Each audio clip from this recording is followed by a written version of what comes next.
Brisk December Day junior high school students of Fuzhou, southern China, convert a country park study to thwart the Chinese leader Xi Jinping, unfurling a red banner that declared their outing of walking classroom of politics and ideology. The short enlightenment of retracting the footsteps of Xi took his 2021 visit to the neighborhood, according to the state-affiliated local news outlet. Another group of youngsters in the northern coastal city of Taijin torched a fort to reflect on the tragic history of Chinese people resistance for foreign aggression.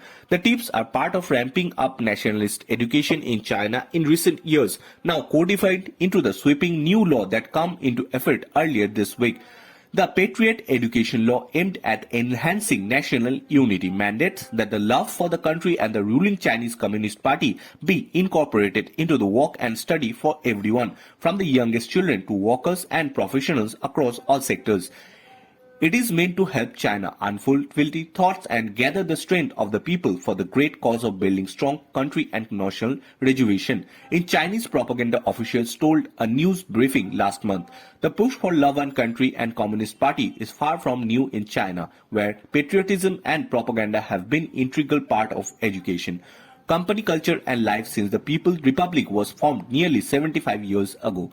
The Chinese nationalism has thrived under Xi, the country's most authorization leader in decades, who has pledged to rejuvenate China to place of power and prominence globally and encouraged a combat warrior diplomacy amid the rising tensions with the West. Ultra-nationalism has flourished on social media, where any perceived of slighting China from live streamers or comedians or foreign brands will face a fierce backlash or boycott. The new rule marks the latest Jinping efforts of deepen the party presence in all aspects of public and private life, but this time also follow of years straightened a COVID-19 controls in China, which ended in 2022 after young people across the country took the streets in unprecedented protest against Xi government and its rules.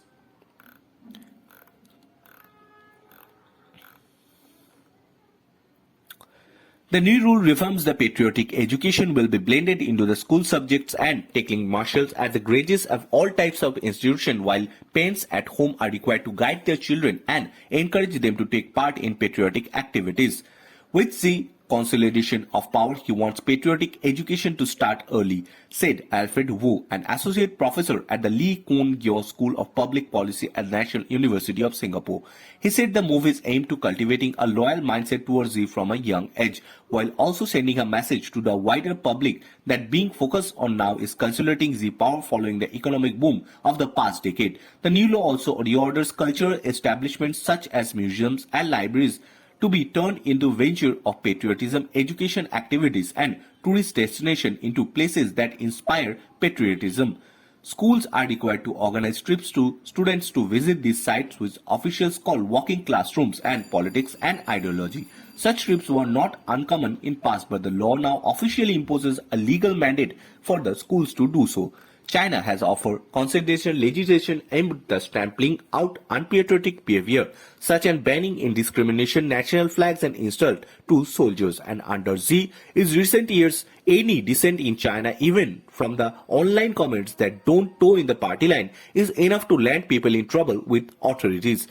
But the latest law appears to hint at the introduction of penalties for acts not already punishable under existing law, according to Zhu Bripping, senior law lecturer from Victoria University of Wellington in New Zealand. For example, if states' behavior advocating, glorifying and denying acts of invasion, wars and massacre and damaging patriotic education facilities could be subject to punishment, she said.